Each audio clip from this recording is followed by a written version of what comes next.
Good day to everybody out there. This is See Thy Wealth, Water Your Health, Drink a Glass of Water. And I'd like to say prayers up for the island of Jamaica and several other communities over in the Caribbean islands. This is a tough hurricane right here. And honestly, my prayers are up even for us over here in Belize because that storm could have possibly come here.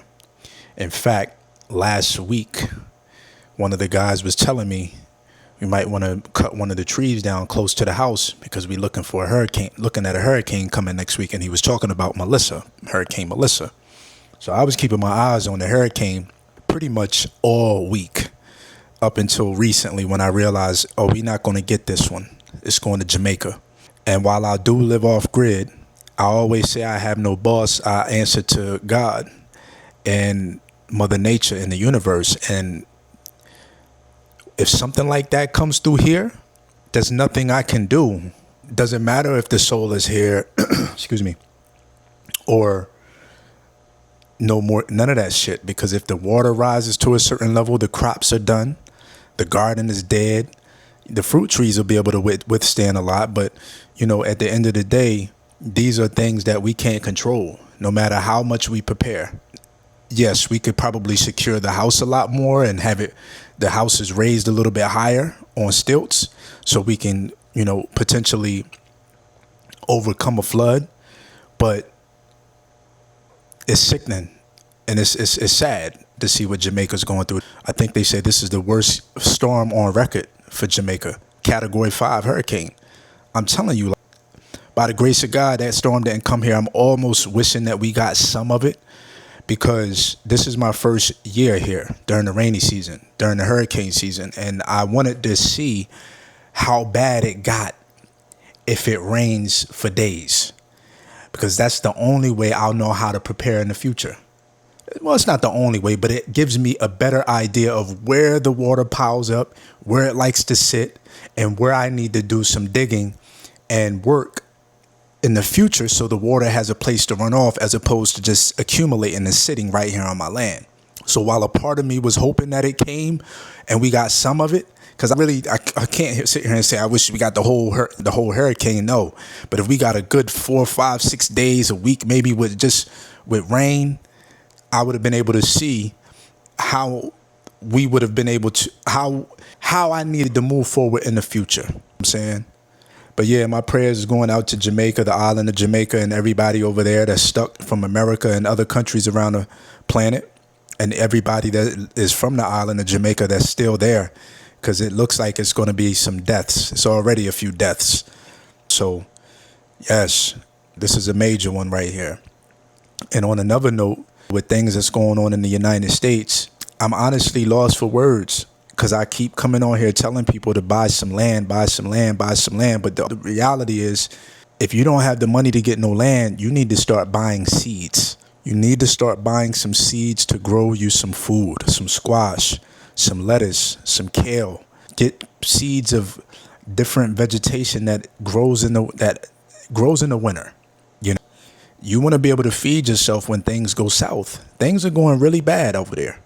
And that doesn't mean that we can't catch the raft over here in Central America, because, these countries are already not living like we was in the United States with all types of modern gadgets, just the way we live, water coming out of the sink. Like, a lot of people are actually going to the rivers and to the creeks to take baths, like we have it so good over there in regards to the luxuries that are provided, the infrastructure.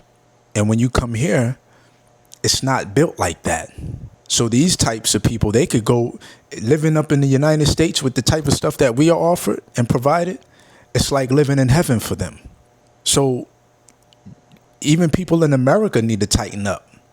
I mean, it's getting really, really bad. And I don't think people understand what is to come, because I don't. And I told you before, I don't really care what's to come. Only thing I can do is my part and make sure that I'm prepared. That's it. I can't try to forecast and, predict what's going to happen in the United States, because that's beyond I can't fathom what's going to happen. The only thing I know is we need fresh food, water, air, And shelter is a bonus. Those three, water, air, food, that's to be taken care of. That's number one priorities. Everything else is an afterthought. I'm not worried about nothing else. I'm thankful to have a shelter and a roof over my head, a couple of roofs over here. I'm even more thankful to have the food outside growing, water, clean water from the rain, in this air. I'm very thankful. And by the grace of God, Melissa didn't make it to this Caribbean country, because we are in the Caribbean. You know, we are landlocked, or we are on the land. I'm sorry, we're not landlocked, but we are. While we on the land, we still are a part of the Caribbean seas and the Caribbean waters. We are here. I think people need to really understand what's going on out here, and they don't. Time to stock up on some canned foods, some rice, some beans, fasting, going days without food. I did a 3-day water fast last week because I always like to keep my body prepared for surprises, being able to go without. I mean, if they come through here and they take the food away just by, like, we get this notion that everything is going to always be okay. It's not.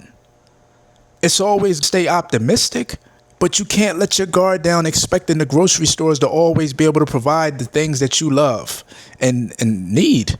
Majority of the population can't go 3 to 4 days without no water.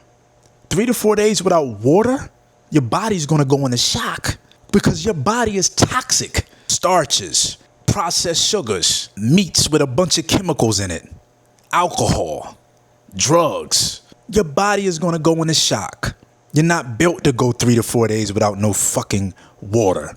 I'll give you 3 to 4 days without no food. I'll give you more than that without food, because your body's going to tap into the reserves.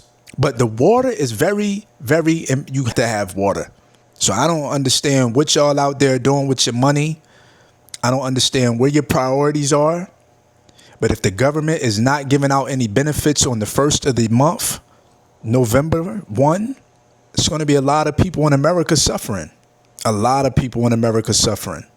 And, you know, while I'm going to be okay, most of my family will probably be okay. But if they can't, you know, people are going to have to take planes and get the hell up out of there. I've been telling people to get their passports. And while I'm not talking to nobody right now, it's like, you don't want to see nobody that raised you in a situation where they can't provide for themselves, especially when you got a situation where you can grow food here all year round. Everybody's not going to make it. We have fucked up priorities out here. We worried about the wrong things. Some of us are on point. It's because people don't broadcast it online, and social media doesn't mean things aren't being done in the background. But if y'all not trying to enlighten the people on how to do better, I mean, what's the point on how to go out and get some land? Because that's the biggest thing right now, land. You have to own some land. There's so much, you can dig your own damn well. I don't know. I just hope everybody get it together. The ones that actually are listening to this video, y'all need to go and get some land, especially if you don't have any. Because the time is fucking now. There's no time to be wasting. Everybody's fighting for self. Everybody's running to trying to make some money. Social media this, social media that. I don't need no money from social media. It would be nice to make some money from this stuff that I'm saying and doing. But I don't make no money from this to be... No.